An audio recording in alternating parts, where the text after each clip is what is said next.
de fato, esse comportamento ou esse sentimento passar por essas 4 peneiras é amor de verdade, né? E aí ele fala o seguinte, São João Paulo II, que o amor, para ser amor de verdade, ele precisa ser, primeiramente, livre. Precisa haver liberdade no relacionamento, né? Então, quando há, digamos assim, uma opressão de uma pessoa na outra no relacionamento, ou quando só um faz a vontade do outro, o outro não se abre, é um diálogo, é sempre imposição de um para o outro, não é amor. Em geral, é um domínio, né? É um uso.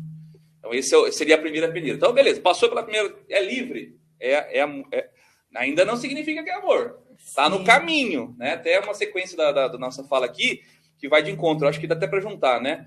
O caminho do amor e essa peneira para saber se é amor ou não. Beleza, é livre. Já é um bom começo, né, Shirley? Porque, né? Depois, é fiel, ou seja... Aí a pergunta do irmão lá desde o namoro, né? Isso, exatamente. Um dos filtros, né? É fiel.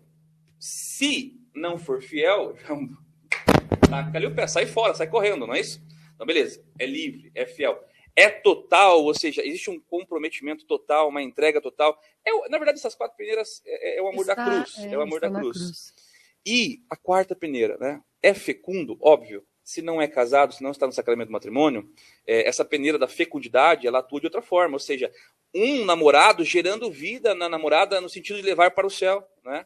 De querer que ela também não entre para a morte. Como testemunho para as outras pessoas também, né? Isso. Vai gerando um fruto agradável. Um casal de namorado assim, que busca a santidade, ele gera vida, né? Sim. Um casal que busca a santidade, busca a castidade no seu casamento, ele gera vida nas pessoas todas.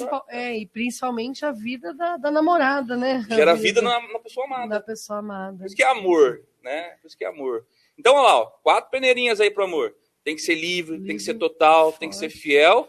E tem que ser fecundo. E lógico, dentro do sacramento do matrimônio, essa fecundidade se dá também no âmbito espiritual, de gerar vida, mas principalmente na geração de filhos, né?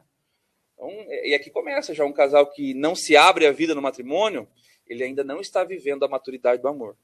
Está vivendo talvez ainda uma lógica de uso, né, de busca pelo próximo. Quantos casais, né, que uma dessas dimensões ainda está sendo buscada e trabalhada, né? E louvado seja Deus por isso.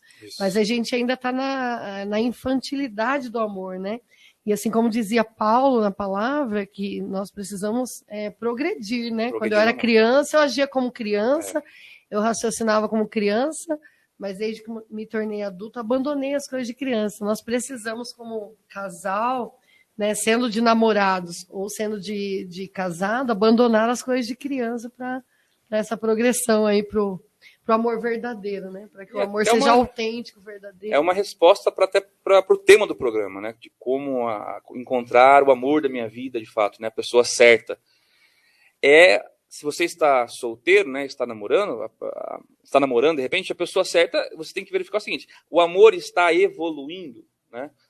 Tem que tomar cuidado para não confundir com os tá tendo mais desejo sexual. Não, isso não necessariamente significa que o amor está crescendo. Pelo contrário, no relacionamento antes do casamento, se aumenta demais os desejos sexuais, talvez o amor esteja regredindo, né? Esteja descendo. Por quê? Porque a relação sexual é tão especial, ela é tão de Deus, que ela tem um lugar certo, uma hora certa para acontecer, que é o casamento. Quando acontece antes, na verdade, o que está acontecendo ali? Uma ferida mútua. Uma regressão do amor, né? Porque tem todo um significado da relação sexual dentro do casamento. Então, tem que olhar isso. Como está crescendo o amor? Veja, o casal, um está se doando mais para o outro, ao nível de, por exemplo, renunciar às vezes uma vontade para fazer a vontade do outro, né? Está crescendo, está evoluindo. Poxa, será que o meu namorado, a minha namorada está me levando mais para Deus? Porque isso tem que ser um filtro básico, né, Shirley? Bem básico. A minha namorada, você está me levando mais para Deus? Se não está levando mais para Deus, eu tenho que, não é largar de uma hora para outra, não é assim também, mas conversar. Dialogar, né? Porque, veja, o namoro é um treino do casamento. Se no treino a gente tem dificuldade, com certeza no casamento a gente vai ter dificuldade também. É possível a redenção no casamento? Óbvio, é possível. Mas quando se a gente fizer certinho no namoro, no casamento, as coisas vão ser muito mais fáceis. Na verdade, um caminho de preparação, né? Desde o namoro, assim... E até para quem não está namorando, e às vezes, né, entrou no programa exatamente como que eu vou encontrar o amor da minha vida, né? Como que eu vou encontrar a pessoa certa. Na verdade, queridos, a partir do momento em que nós nos expusemos para um relacionamento, a gente precisa ter critérios, né? gente precisa ter critérios, e esses critérios precisam ser levados a sério, né? Não existe nenhum padrão, assim. Mas, primeira coisa, assim, né? Como é a minha vida e como eu gostaria de ter alguém que participasse da minha vida, né? Essa pessoa, por exemplo, ela tem caráter, né? É uma das coisas que a gente deveria olhar, porque às vezes a gente, né, acompanha muitos casais, assim, e às vezes está namorando e diz assim, nossa, namoro com fulano, mas agora essa pessoa tá me maltratando, né? Percebi que, na verdade, fui enganado, né? Fui enganado. Então, mas antes de fazer essa escolha, de tomar essa decisão, você teve critérios. Claro que a gente não vai encontrar ninguém perfeito, né? Às vezes a pessoa também fala assim, não, vou esperar encontrar alguém, o príncipe do cavalo branco, né? Ou alguém que fosse muito perfeito, né? Claro que não. Vou dar uma mensagem para você também não é perfeito. Talvez não venha o príncipe do cavalo. Vamos tirar. Talvez não, com certeza. Com certeza não virá o príncipe do cavalo branco. Vai vir de jegue, talvez. Vai vir de jegue, de jumento. Talvez o príncipe seja o jegue, né? Talvez o Mas daí tem que ter critério, hein? Porque se for o jegue, daí você tá preparado para levar coisa? Só para dar uma quebradinha. Brincadeira essa direita, ok? Não, mas assim, uma outra coisa que eu gostaria de dizer é, primeiro, né? Se a gente seja também a pessoa certa. Isso. Né? Seja a pessoa certa. Às vezes você fala assim, eu queria uma pessoa que fosse assim, assado. E você, bonitão? Qual que é o seu, né? Igual de que jeito Dilma, né? Você? É mais de cá para lá do que de lá para cá. Né? Filosofou com Dilma. Mais de cá para lá. A gente tem que olhar para o nosso interior. Sim. É porque se amar é doação, então a gente doa coisa ruim. Né? A gente, normalmente, quando a gente vai doar algo, eu falo isso porque nós temos o bazar lá na comunidade, né? E às vezes a pessoa, sei lá, acho que ela dá para nós jogarmos no lixo, sabe? Porque tá tudo bem bagunçado assim. Preguiça né? E normalmente não, né? Normalmente quando você vai doar, Matheus, eu sei de doar uma camiseta para você, né? Então eu vou pegar uma que tá tudo furada, bagunçada, né? Normalmente. Então, queridos, é isso. Se amar é doação, então eu preciso ser uma doação para o outro. E quem sou eu? Né? De que jeito eu tenho levado a minha vida? Então, os critérios mais profundos, antes de exigir do outro, exija-se de você. Assim, para que você possa também ser uma oferta de amor para o outro. E na linha do que a Filho está falando aqui, até o comentário aqui da Vanilza, né, nos comentários nossos aí. Tem gente que não arranja namorado porque também anda mal acabado. É exatamente nesse sentido, né? O cara é um maltrapilho, o cara não toma nem banho, não escova o dente, e de repente quer arranjar uma namorada, né? E vice-versa, né? Poxa vida. Tem essa questão também de ser, né, igual a Filha falou, de ser uma pessoa, ser a pessoa certa. Né? Em todos os níveis, não somente sentidos, nos níveis psicológicos, afetivos, mas também no nível biológico, né? Biológico, se arrumar. Sim. E veja, se o jegue for bem arrumadinho, por que não? Por que não? De repente, porque daí o jegue meio arrumadinho vai parecer um jegue não é um bom exemplo, né? Uma lazão aqui, ó. O jegue bem arrumado parece uma lazão, na verdade. O jegue bem arrumado pode parecer uma lazão. Adriano Marques, homenagem para você hoje. Marques. Homenagem para você hoje no programa. Como encontrar o amor certo. A Vanessa falou, se pegasse uma foto minha da Adriana quando a gente casou, era isso aí, né? Era só desespero. Mas você vê que na verdade, aquilo que é valioso, Matheus, é invisível. Mas nem por isso, nós vamos andar de qualquer jeito. Porque às vezes a pessoa tem essa ilusão, não, o importante é que tem bom caráter, né? Tem o nariz, dimensões, né? Então, escova o dente, cuida do cabelo. Um caráter com um dente escovado é fantástico também, né? Sem dúvida nenhuma. E eu acho que nisso maravilhoso, né? Um jegue. Nossa, tá quase perfeito. Agora, falando um pouquinho, acho que é importante, né? Essa questão exterior, etc. João Paulo II traz uma coisa na Amor e Responsabilidade, que é o caminho do amor, né? Ele não dá esse nome, a gente copiou esse nome lá do pessoal de Brasília, lá, né? Do Decor, que agora tá no livro, né? Tá no livro. Tá. Mas eu trouxe aqui, eu acho melhor a gente falar de níveis, não de caminho, tá? Eu acho melhor a gente falar de níveis. Mas antes da gente falar disso, é importante a gente entender que um nível não exclui o outro. Vou bater aqui rapidinho quais são esses níveis que o João Paulo II traz de amadurecimento no amor, né? E mais uma vez, um nível vai integrando o outro, não exclui, né? Então, o segundo nível traz para dentro de si o primeiro e assim sucessivamente. E o primeiro nível está realmente nesse nível, para ser redundante, que nós falamos aqui da exterioridade. Porque o primeiro nível do amor é justamente a atração. Né? É a atração. Está ligado ali aos sentimentos involuntários que nós temos diante de uma pessoa. Então, é se deparar diante de uma pessoa e aquela pessoa, né, de forma involuntária, ou seja, você não escolhe sentir aquela atração, você não escolhe sentir aquilo que ocorre no seu interior, de alguma forma você se sente atraído por aquela pessoa. Né? E aqui está muito ligado à tendência sexual. A atração, essa atração inicial, este primeiro nível do amor, está muito ligado à tendência sexual. Então, o primeiro contato que nós temos com alguém e que nos conduz a esse caminho do amor está justamente ligado à exterioridade, à aparência, geralmente também pode estar ligado a valores da pessoa, mas nesse primeiro momento à exterioridade e geralmente ligado à tendência sexual. Então, o amor, ele começa a partir dessa atração sexual. Muito louco isso, né? E, assim, a partir da palavra que da boca fala que o coração está cheio, o corpo também fala, né? Sim. Então, é claro que a pessoa depois ela vai ter o conhecimento, isso, ela vai conhecer de forma mais profunda, que é os próximos níveis, né, que você ia falar. Mas, sem dúvida nenhuma, é bom a gente bater nessa tecla, porque as pessoas, às vezes, acham que essa dimensão não é importante, né? E tem um porquê, né? João Paulo II explica o porquê do desejo, da atração sexual, e é fantástico quando a gente descobre. Né? Porque, em geral, nós temos uma mentalidade, às vezes na igreja, principalmente, é verdade, de que o desejo sexual ele é algo pecaminoso. Ruim, né? Ruim, negativo. Mas o desejo em si é aquilo que nós sentimos no nosso corpo. O cheiro que atrai, que mexe com o nosso abala. Esse processo químico, biológico, ele é dom de Deus. É Deus purinho. Aquilo que eu faço com isso é que vai determinar depois se vai ser pecado ou não, né? Mas o desejo em si, toda essa efervescência, isso é normal. Tem gente que pensa que é ameba, né? Tem, tipo, tem um porquê, tem um significado muito profundo. O São João Paulo II vai explicar pra gente que esse desejo sexual, essa atração, é, na verdade, uma força. É o Eros, né? É o Eros. E é a força que Deus colocou em nós para nos fazer sair de nós mesmos e ir ao encontro do outro. Eita Deus! Esse é o ponto. Então, o desejo tem significado. E, ao mesmo tempo, né, é algo que ele colocou em nós como uma lembrança. Lembrança do quê? Lembrança dele.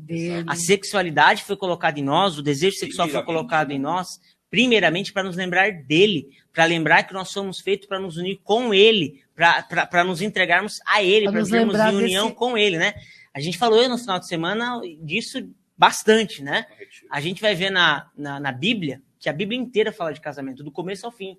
A primeira página da Bíblia fala de casamento do homem e da mulher. E a última página da Bíblia fala também de outro casamento. Fala do casamento de Cristo com a igreja, não é isso? E por quê? Porque o casamento do homem e da mulher existe para apontar para o casamento de Cristo com a igreja. Então, a união sexual, acho que estou batendo no seu aqui, está fazendo uns estrondos aqui. Mas a união sexual do homem e da mulher, entre o homem e a mulher, existe para apontar para a união que Cristo quer estabelecer com a igreja. Claro que não é uma união, a união de Cristo com a igreja não é uma união sexual. Mas veja que a união sexual é ícone, é lembrança dessa união, é sinal dessa união que Deus quer estabelecer com a humanidade na eternidade. Deus quer se casar conosco, né? Deus quer nos consumir em seu amor. Deus quer nos atrair ao seu amor, né? E o eros, né? O impulso sexual é justamente uma lembrança disso. Né? E tem um ponto, né? Por causa do pecado original, das nossas inclinações, o pecado original, ele gerou efeitos em cada um de nós e de formas diferentes, não é isso? E por causa do pecado original, esse eros, ele, de certa forma, ele foi distorcido. Sim. Né? Então, nós precisamos saber lidar com esse eros, com esse desejo, reordenar, por isso que a igreja fala de reordenar, reaprender a educar os desejos, porque ele está desordenado. Então, esse eros que era para me fazer ir ao encontro do outro, para eu me doar pelo outro, ou ir ao encontro de Deus para me doar para Deus, por causa do pecado original, faz com que eu vá ao outro para usá-lo. E aí é o problema. Né? E aí que é o problema. Faz com que eu vá ao encontro até de Deus para usá-lo. Meu Deus, então acontece isso também. Né? Por isso que o desejo sexual precisa ser reordenado, reentendido, reaprendido, para que ele realize o seu significado verdadeiro. E se a gente quer amadurecer no amor, a gente não pode parar na tendência sexual. A gente não pode parar no impulso sexual.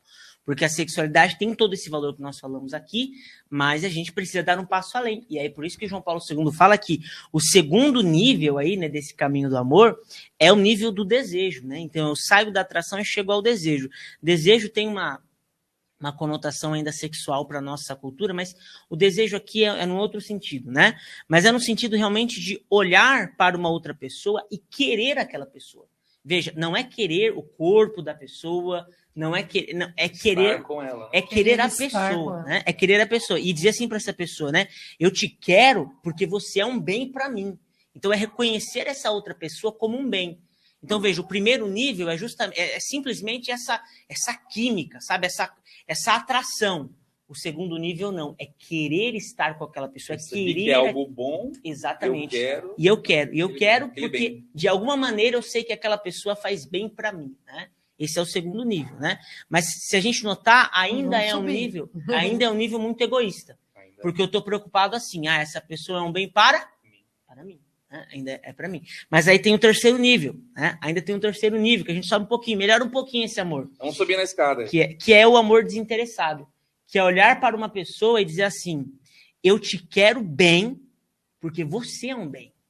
É saber reconhecer que é um bem, né? E por si só. Exatamente. Não é mais, eu te quero porque você faz bem para mim. Não é mais que isso. Você é um bem. Né? Exatamente. Você é um bem. E aqui, olha, por que tantos relacionamentos acabam, né? Porque as pessoas se deparam com os defeitos das outras e dizem, isso aqui não é para mim. E acaba também porque não percebem essa escada que exige o amor. Exatamente. Então acabou o desejo. Acabou. A crise dos 1 ano e meio. É tudo balela isso aí, tudo besteira, né? Na verdade, o desejo, ele vai adquirindo formas diferentes durante... De certa forma, ele vai diminuindo, depois ele volta, tomando outras dimensões, né? Mas tem gente que acabou o desejo, acabou o amor. Não confunda. Aí que tá o ponto também para diferenciar. Não confunda amor com desejo. Isso. O desejo, ele é um passo, ele faz parte. Exatamente, integra, né? Mas ele não é o. Exatamente. E aí, quando eu olho assim, né? Quando a gente chega nesse nível desinteressado, a gente consegue lidar com os defeitos do outro, né? Se a gente não chega nesse nível desinteressado, olha que isso. A gente para diante de um defeito e diz, isso aqui não faz bem para mim. Ora, se não faz bem para mim, então essa pessoa, eu posso tirar essa pessoa da minha vida.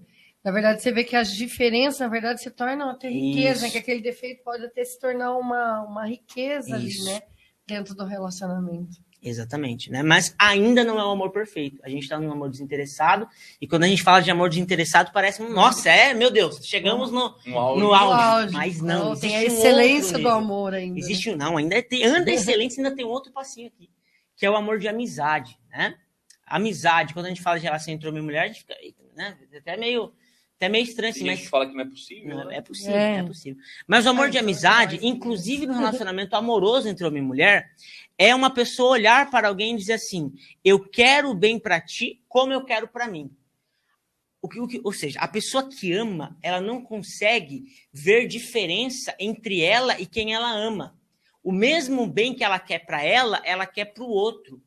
Veja que não é mais olhar, não é mais simplesmente querer um bem para aquela pessoa. Porque quando eu digo assim, né, no amor desinteressado, eu quero um bem para você porque você é um bem. Veja, aquela pessoa ainda está distante. Agora, nesse amor de amizade, não. Eu olho para mim, eu digo, eu quero bem para mim, quero. Mas essa pessoa e eu é quase a mesma coisa aqui, entendeu? O mesmo não existe diferença. Que eu quero para mim, exatamente. Eu quero para ela. Exatamente. E aqui é importante porque o quero é muito importante. O quero, porque é ato de vontade. A gente acha que o amor é essa coisa romântica, né? Vai cair do céu e passarinhos e frio na barriga. O amor, ele exige ato de vontade. Se você não tem ato de vontade, se você não diz eu quero, se você não diz eu vou, se você não toma uma decisão, né? Aí não existe amor. O amor, ele exige um ato de vontade, né? Mas aí nós chegamos no quinto nível e no nível mais excelente do amor, que é o amor esponsal. Né? O amor esponsal, que é realmente olhar para si e olhar para o outro como um dom. E principalmente, fazer-se dom. É mais do que querer bem. É se dar, né? É se entregar, como nós falamos aqui no começo, e agora a gente pode engatar nisso aí até de forma mais aprofundada, né? É fazer-se dom. Eu me dou por essa pessoa. Foi o que Cristo fez, né? Cristo amou de forma esponsal. Por quê? Porque ele disse que ele dava a vida dele, né? Ele dava a vida dele. Então, o amor esponsal é este nível excelente de eu dou, eu me dou por essa pessoa, né? É importante entender, né, o que significa a palavra esponsal, né? A gente enxerga ela de duas formas, né? Esponsal porque, de fato, revela um caráter de esposo para com esposa, né? Nesse sentido também, é uma relação de esposo para com esposa. E esponsal também no sentido de dom, né? De dom, de entrega de si. Quando a gente fala bastante aí desse amor esponsal, nós falamos sempre com referência à cruz de Cristo e a Cristo. Se você pegar lá em Efésios, né, no capítulo 5, vai falar que existe um grande mistério. Existe um grande mistério. É mistério. Existe um grande mistério. Um mistério, e aí São Paulo II vai além, ele fala que existe um mistério escondido desde toda a eternidade, e esse mistério é revelado na união em uma só carne entre o homem e a mulher. E esse amor entre o homem e a mulher em uma só carne revelam o mistério escondido desde toda a eternidade, que é o quê? O próprio funcionamento da própria trindade de Deus, né? De Deus. Então, aqui estamos tentando entender o que é o esponsal, o amor esponsal. Chegamos nesse ponto de que o amor humano, ele pode ser sinal do próprio amor de Deus. E nosso Deus, ele é trindade. Então, por que esponsal? Porque é o pai que ama o filho que ama o pai, aquele intercâmbio de amor, né? Esse amor, ele se explode para a humanidade, para a igreja, né? Que é a esposa de Cristo e tudo mais. Então, essa linguagem esponsal é porque, nesses dois sentidos, de doação, mas no sentido também do amor humano enquanto sinal do verdadeiro amor, né? É lógico que o amor humano conforme o plano de Deus. Você vai falar assim, mas, pera, se esse é o nível mais elevado de amor, o amor humano é capaz de, né? O amor entre o homem e a mulher é capaz de chegar nesse nível. Na verdade, esse era o plano desde o começo, né? Esse amor esponsal de doação foi como Deus nos criou antes do pecado original. Né? O homem olhava para a mulher, conseguia enxergar a dignidade dela, olhando para o corpo dela, estando nua, né? Conseguia olhar para ela, enxergar a dignidade dela, enxergar o todo da totalidade, pessoa dela, né? a totalidade dela. Né? Por isso que quando, na verdade, né, indagavam para Jesus a respeito do casamento, ele falava, no princípio não foi assim, né? Vejam como era no princípio. E ali está a resposta realmente do plano de Deus a respeito do amor humano, né? Está lá no princípio, quando ele fez todas as coisas, e ali está tudo perfeito. Acho que a pergunta é, ali, né? Que algumas pessoas devem estar, né? Como chegar de fato nesse amor esponsal? Bom, primeiro é começar pelo começo, né? Igual tá ali, né? Exato. Observar esses pontos. Querer amadurecer na escada do amor. Entender os processos do amor. E não apenas achar que o amor é só um desejo, é só um sentimento. Não confundir as coisas. Né? Não ficar só na superfície, né? Querer realmente se aprofundar nisso, né? Se aprofundar o amor explica tudo na no pessoa. Final. Eita, glória. Mas quando a gente fala de fazer-se dom, uma coisa é muitíssimo importante, essencial. O que é fazer-se dom? Ou seja, é eu me dar. Né? Só que eu não posso me dar se eu não me pertenço. Né? Se eu não me pertenço. Então, uma pessoa que não tem a posse de si mesmo, uma pessoa que não é livre, né? Enfim, ela não pode fazer-se dom. Ela não pode fazer-se dom. E aqui entra a razão também pela qual muitos casamentos acabam, muitos relacionamentos acabam.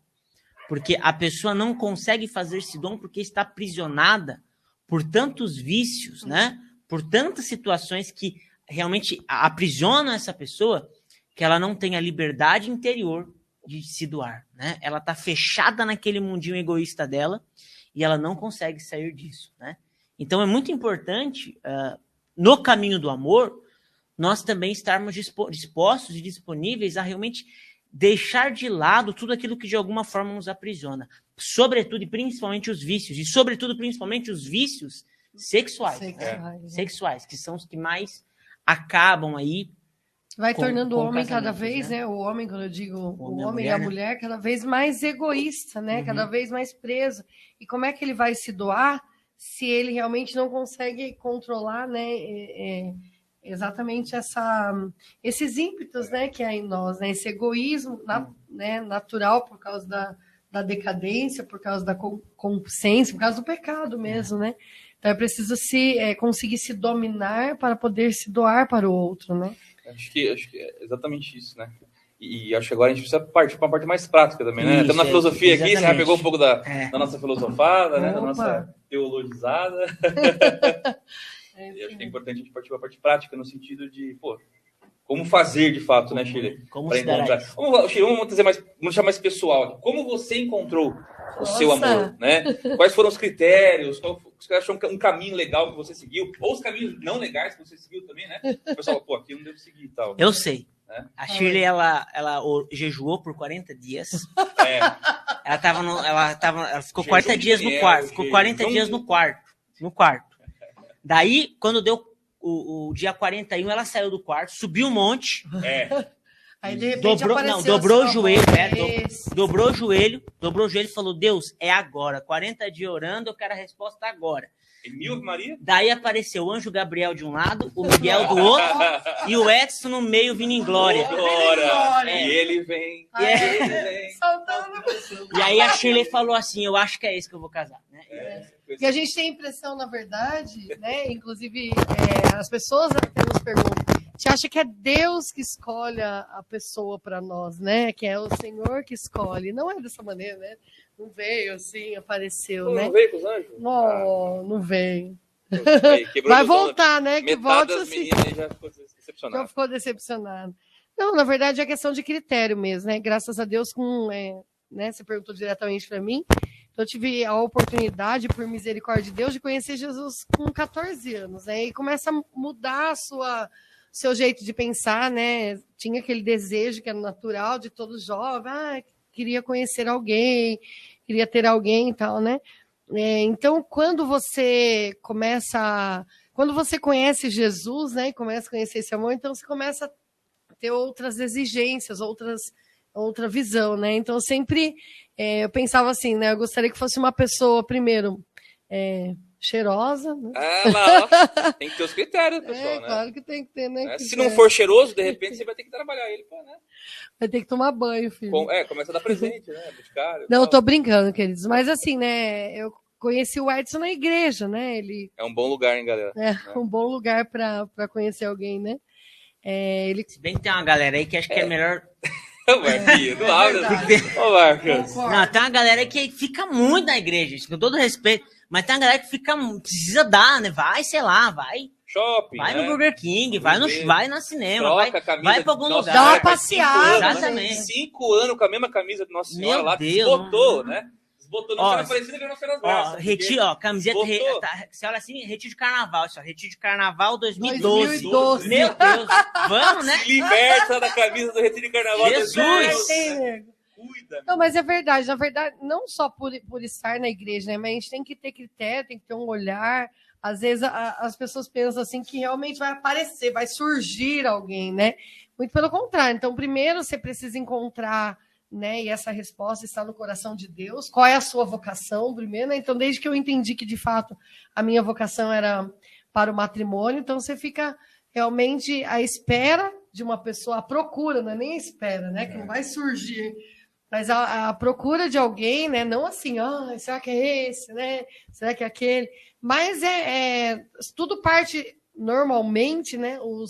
Os relacionamentos mais saudáveis partem de amizades, né? Assim, amizades. Um ciclo de pessoas, né? De amigos, pessoas legais, pessoas que já estão dentro desses critérios naturais, né? Que a gente acaba. Então, que você também não vai encontrar uns amigos malucos aí também, daí. Então, o Edson, ele começou a participar, né? Ele não começou a participar do grupo de oração. Não foi do grupo de oração. Ele foi no grupo de oração e eu fiz um convite para ele num encontro de carnaval. E aí ele namorava com uma moça. Para tudo. Dica aí, galera, ó. Convite tá chegando o carnaval. Tá solteiro, né? Estratégia. Convida para o retiro para o carnaval. Estratégia. Não, mas a verdade, eu estava dando os avisos do grupo de oração, né? E daí ele namorava uma moça na época, ele começou a participar desse encontro de carnaval. E lá no encontro de carnaval não foi falado nada a respeito disso. Olha que interessante, né? Mas quando ele começou a conhecer uma dimensão diferente, que ele não conhecia do amor, então ele falou, eu gostaria de viver, ele vivia um namoro, né, totalmente errado, nos conceitos dele, né, vivia uma sexualidade desregrada mesmo. E aí, quando ele começou a participar, ele olhou e falou assim, nossa, eu não quero mais usar essa pessoa, né? Olha que interessante, assim. Foi muito natural, né? Não quero mais usar essa pessoa. E aí ele terminou esse namoro e realmente começou a participar e nós nos tornamos muito amigos. Né? A gente até ia passear, inclusive, sempre gostei muito de filme e ele também. E nós íamos assistir filme, ele, alguns outros amigos. Qual filme? Dragon Ball? Não, Dragon Ball. Não, na verdade, sou eclética, né? Assistia todo tipo de filme, assim. Inclusive, uma vez nós fomos no cinema, todos esses amigos, né? Eu, o Edson, na verdade, o Hélio e alguns outros amigos. E aí era Dia dos Namorados. Só que nós éramos só amigos, né? E o shopping estava todo decorado, né? Cheio de coração, né? E eu dei uma boa ideia para os meninos. Eu falei, meninos, já que vocês não têm namorado, né? Que tal se vocês comprassem um presente para mim, né? O Edson olhou e falou assim, se você fosse minha namorada, sem dúvida nenhuma... o Edson jogou então, verde com a nosso lema é ousadia e alegria. Né? E é muito, né? Assim, eu acho que é interessante isso, né? O homem, na verdade, ter essa coragem essa iniciativa, né? Assim, já que a gente fazendo como o homem simboliza Jesus, né? Então Jesus, você vê que no diálogo é sempre ele que inicia realmente o diálogo, né? Ele falou assim, eu não vou dar um presente para você, né? Mas se eu tivesse uma namorada, eu ia comprar esse ursão aqui, né? Aí era um urso bem grande, assim, bem caro também, gigantesco. Né? E aí depois de um ano ele estava namorando comigo, né? Comprou o ursão. Comprou o urso, né? Mas então a nossa história, na verdade, se baseia nessa amizade mesmo, né? Nós somos amigos, a gente estava sempre junto, a gente partilhava, sempre juntos mesmo, né? Até que um dia eu fui acompanhá-la até o portão, mas era natural isso, né? Tal, Pai Jesus, né? Daí, tipo, nossa, parece que, sei lá, né? Parece que é uma... Lá no filme, né? Tipo assim, aquele clima, né? Aquela música de fundo. Tinha tudo, né? Assim, na verdade, parecia que a gente já vivia um namoro, né? Assim, só não assumindo, porque a gente estava sempre junto, né? Tomava as decisões junto, que o povo tá falando que está aí. Ele tá aí? Ele tá aí? Não, ele tá pregando. Depois manda um abraço. Então. E aí eu me lembro que, assim, eu saí, daí tive aquele sentimento, mas daí você tem aquele medo de estragar a amizade. Nossa, é meu amigo, mas será que não vai estragar a amizade, né? E eu lembro que eu entrei, eu dei tchau para ele, parece que eu fiquei meio atrapalhada, assim, mais do que eu já sou, meio atrapalhada, meio com vergonha. E eu entrei para ele, fui rezar mesmo, né? Nossa, Senhor, né? Na verdade, o Edson, né? Aí entra o... Mas eu fui rezar e falar, nossa, Senhor, o Edson é meu amigo, né? Uma pessoa, assim, que eu tenho admiração. Deu match, né? Igual, deu match. Eu falei assim, então, eu, claro, quero estar, né? Quero fazer a sua vontade, Senhor, né? Falando com o Senhor, né? E aí o Edson me ligou, né? Ele me ligou, eu estava em oração, assim, claro que passou um tempinho, e ele me ligou e meu pai era bravo, né? Ele não gostava que tocasse o telefone em casa. E à noite, aí saí correndo, atropelando tudo, e quando eu peguei o telefone, era o Edson mesmo, falando, Shirley, não sei, mas tive a sensação de que, né, na verdade, que ele falou assim, tive a sensação de que você tá com medo, tá inseguro, coisa, né? Você quer partilhar sobre isso? Eu falei, não, medo do quê? Não tô com medo de nada, não. Assim, medo talvez do que esteja no seu coração, né? Do que esteja passando no seu coração, né? Acho que ele estava jogando um verde em mim nesse lábia, estava só enrolando. Mas contudo, a gente continuou essa amizade, só que daí eu comecei a ter sentimentos diferentes, assim, né? Que é aquilo que você estava falando, né? Atração. Olhar, aquela atração. Daí comecei a me arrumar de um jeito diferente também, né? E até que a gente realmente tomou a decisão de namorar, né? De estarmos juntos, assim. Mas foi algo natural que partiu de uma amizade. #, fica a dica. Né? Das melhores amizades, talvez, né? Pode ser que sim. Surjam os melhores casamentos. Exato. Também foi amiga da Bia, né? Conta aí pra nós como que foi.